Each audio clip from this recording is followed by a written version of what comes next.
Why is it that so many learners, maybe even you, sound correct in English but not natural? Think about your own journey for a second. You've studied for years. Maybe you've sat through endless grammar lessons, filled notebooks with irregular verbs, and written out vocabulary lists until your hand cramped. You've taken exams, maybe even earned impressive certificates. Teachers compliment you. Great job. Your grammar is excellent. But then you open your mouth in a real conversation and something feels off. People pause. They tilt their heads. They may even smile politely, not because they don't understand you, but because something about your English doesn't quite click. It doesn't land the way theirs does. And you know it. Deep down, you can feel it. Your English isn't wrong. It's just not alive. That's exactly what we are going to explore in today's episode.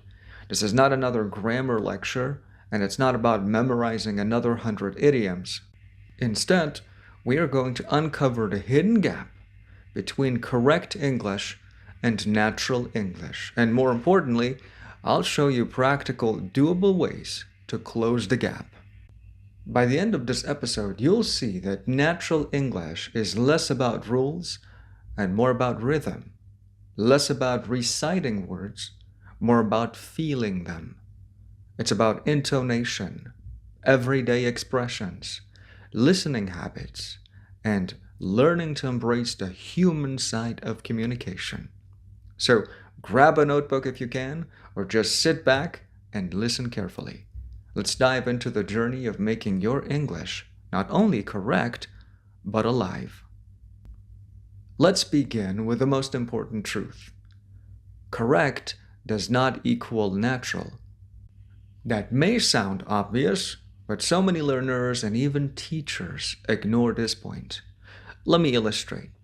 I once had a student who was very proud of his progress.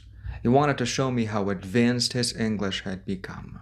With a confident smile, he said, "Yesterday evening, I returned to my residence and consumed a portion of bread with butter." Flawless grammar, perfect vocabulary. He had clearly worked hard. But let me ask you, does that sound natural? Of course not. No native speaker, not even the Queen of England, in her most formal speech, would say it like that. The natural version is simple. I got home last night and had some bread with butter. Notice the difference? The first version sounds like a history book or a police report. The second one sounds like real life. Here's another example, one that makes me smile every time. A student once raised his hand in class and asked, "Teacher, may I borrow your pencil for a short period of time?" Again, 100% correct, perfectly polite. But in daily life, what do people actually say? "Hey, can I use your pen for a bit?" See the contrast? One is stiff, formal, almost robotic. The other flows naturally, the way people actually speak to each other. This is where many learners get trapped. They confuse accuracy with authenticity.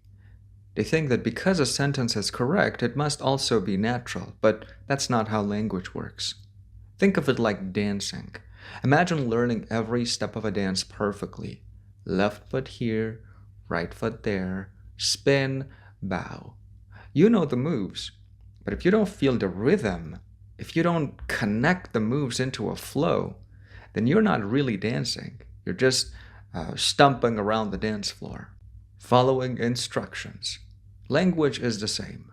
You can have perfect steps, grammar, vocabulary, syntax, but if you don't have rhythm, flow, and connection, your speech doesn't come alive.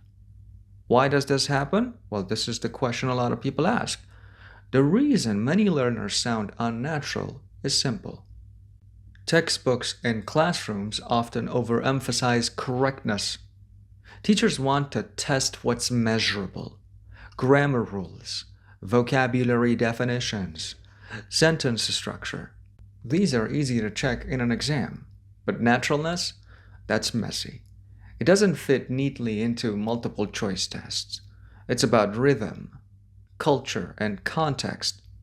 That's why so many learners graduate from years of study knowing how to write a formal essay but struggling to order a sandwich without sounding like a robot. Imagine you meet two English learners. Both ask you the same question but in different ways. Student A: "Excuse me, would you be so kind as to indicate to me the location of the nearest restroom?" Student B: "Hey, do you know where the restroom is?" Who sounds more natural? Student B: "Who sounds more correct?" Both, technically. But student A sounds like a walking grammar book. Student B sounds like a person. And that's the goal of today's episode. Moving from being a grammar book to being a person. Now that we've established the difference between correct and natural English, let's talk about one of the most overlooked factors: intonation and rhythm. Here's a secret: English is not just words, it's music. If you've ever listened carefully to native speakers, you'll notice that they don't just pronounce words, they sing them. The melody rises and falls. Words are stretched or shortened, some stressed and others swallowed. This music of English is what makes it come alive. Let me show you how powerful this is. Take the sentence, "I didn't say she stole the money." 7 simple words. But depending on which word you stress, the meaning completely changes. I didn't say she stole the money. Maybe someone else did. I didn't say she stole the money. Total denial. I didn't say she stole the money. Maybe I implied it. I didn't say she stole the money. Maybe it was someone else. I didn't say she stole the money. Maybe she borrowed it. Same words, different music, completely different meaning. This is where many learners go wrong. They spend so much energy on pronouncing each word correctly that they flatten the sentences. They sound like a piano player hitting one key at a time instead of playing a melody. Here are 3 exercises to fix intonation and rhythm. 1. Shadowing practice. Choose a short clip from a series, a movie, or even a podcast. Play one line, pause, and repeat it out loud. Not just the words, but the music. Copy the rhythm, the melody, even the emotion. At first, you'll feel like an actor. That's good, because speaking naturally is a performance. 2. Clap the rhythm. Before you speak, try clapping the rhythm of your sentence. For example, I want to go to the store. Clap on want, go, and store. Notice how English stresses keywords and reduces the rest. It's a rhythm language. 3. Record yourself. This is uncomfortable but powerful. Record your voice reading a line, then compare it with a native speaker. You'll immediately notice if you're too flat, too slow, or stressing the wrong words. Remember, words are the body of English. Intonation and rhythm are its soul. Without the soul, the body just sits there lifeless. Let's move to one of the most life-changing lessons in language learning. Stop thinking in words. Start thinking in chunks. Most learners, especially those who learned English in traditional classrooms, build sentences word by word. They take a word in their native language, translate it, then move to the next one, and so on. That's why their speech often feels slow, hesitant, or a little unnatural. Native speakers, on the other hand, rarely think word by word. They think in ready-made chunks of language, expressions that come as a package. Let's compare. A learner might say, "It does not make sense." Correct, but slow. A native speaker doesn't make sense. One chunk, one rhythm, no hesitation. Or another one. Learner would say, I will call you later. Native, I'll call you later. Notice how the chunk flows? Like a single piece of music. Here's why chunks matter. Chunks are the secret weapon of fluency. They free your brain from constant grammar calculations. Instead of building sentences brick by brick, you pick up whole walls that are already built. Imagine you're assembling furniture from IKEA. If you had to screw in every tiny piece of wood individually, it would take forever. But what if someone gave you pre-built sections? The legs, the seat, the back, and you only had to connect them. That's what chunks do for your English. Here are practical chunk exercises. 1. Collect them. Start noticing expressions you hear in real conversations, series, movies, or podcasts. Write them down. Don't just focus on big idioms like a blessing in disguise. Pay attention to small, everyday ones. You know what I mean. Or at the end of the day. Or let's call it a day. 2. Practice in context. Don't just memorize the chunk in isolation. Use it in a sentence. Instead of writing, at the end of the day in your notebook, try, at the end of the day, it's your choice. Context makes it stick. 3. Build a chunk notebook. Organize it by situation, not by grammar. Create sections, greetings, small talk, giving opinions, agreeing, disagreeing, asking for help, expressing surprise. This way, when you're in a conversation, you can pull from the right section instantly. 4. Role play with chunks. Take a real-life situation. Ordering food, asking for directions, making small talk at work, and role play it using only chunks. You'll notice your English suddenly sounds smoother and more confident. Here's a quick dialogue to illustrate. Learner would say, word by word, "Excuse me, I want to know if it is possible for me to get a ticket." Natives would say, chunk-based, "Hi, can I get a ticket, please?" Same idea. One sounds like a nervous exam answer. The other sounds like a person at a train station. This is the power of chunks. They let you step out of your head and into the flow of natural conversation. Here's a hard truth that many learners don't want to hear. You can't sound natural if you don't listen enough. Think about how you learned your first language. You didn't start with grammar books. You didn't start by writing essays. You started with listening. For thousands of hours, as a baby, you just listened. To your parents, to siblings, to TV, to the world around you. Only after all that input did you start speaking. But many English learners today flip the process. They try to speak before they've listened enough. They force themselves to produce sentences without even having absorbed the rhythm, the melody, and patterns of natural English. That's why their speech often sounds like a translation rather than living language. Listening is not passive. Many people think listening is just sitting back and letting English wash over you. That's not true. Effective listening is active. It's about paying attention, repeating, mimicking, and noticing. Here's how you can practice. 1. Daily input. Commit to at least 20 to 30 minutes of English listening every day. Podcasts, audiobooks, YouTube channels, whatever you enjoy. Consistency is key. 1 hour once a week won't help as much as 15 minutes every day. 2. Listen actively. Don't just let it play in the background while you scroll your phone. Take a short clip, pause it, repeat it, shadow it. Pay attention to stress, intonation, rhythm. 3. Variety matters. Listen to different accents and different contexts. Casual conversations, news broadcasts, comedy shows, academic talks. The more variety, the more flexible your ear becomes. 4.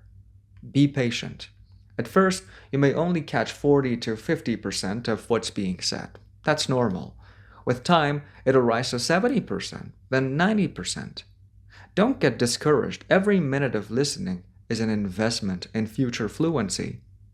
Remember, the mouth follows the ear.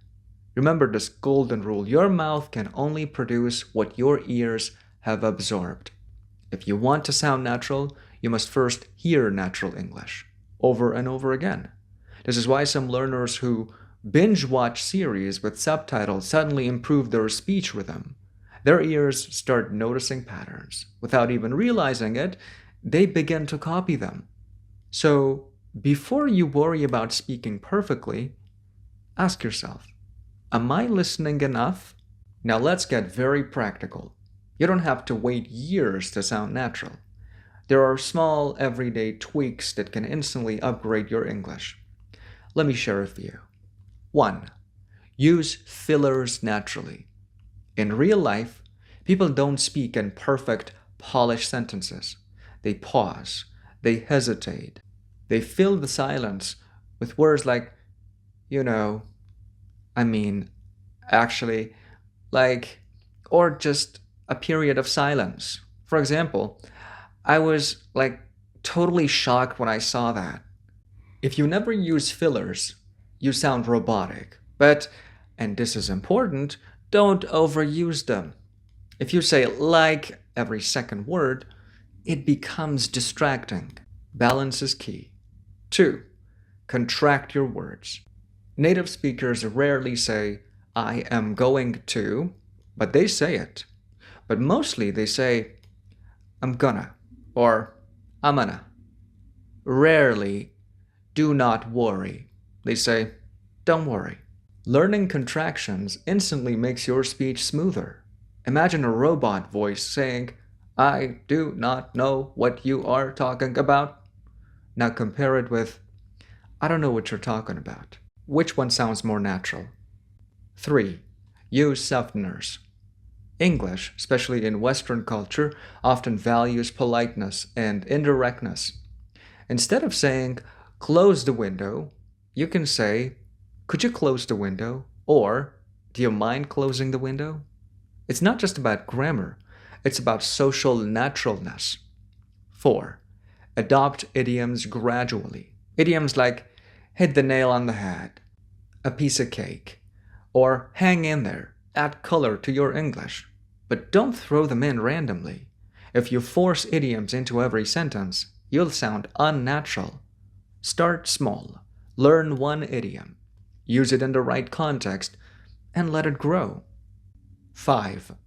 Learn cultural context. Natural English isn't just about words. It's about knowing when to be formal, when to be casual, when to joke, and when to keep it short. For example, in American culture, if someone asks, what's up, you don't need to give a long story. A simple, not much, is perfectly natural. These cultural habits make the difference between speaking English correctly and living in English naturally. So let's wrap up. We've explored the hidden gap between correct and natural English, and I hope you now see that sounding natural is not about memorizing every grammar rule or stuffing your brain with endless vocabulary lists. It's about rhythm. It's about intonation. It's about speaking in chunks, listening deeply, and adopting small habits that mirror real human communication. Remember these truths. Correct English is like a skeleton. Natural English is the flesh, the skin, the life that makes it move. Don't just learn words, learn how they flow. Don't just speak, listen, every day, actively. Don't aim for perfection, aim for connection. Nobody becomes natural overnight. It's a journey. But every time you shadow a podcast, every time you write down a chunk, every time you clap out the rhythm of a sentence, you're moving closer. So keep practicing, keep listening, keep speaking bravely. That's it for episode 33 of LinguaFox. If you enjoyed this episode, share it with a friend who's also learning English. And remember, the fox is always learning, always adapting, and always finding shortcuts. Until next time, keep learning, keep growing, and make your English not just correct, but alive.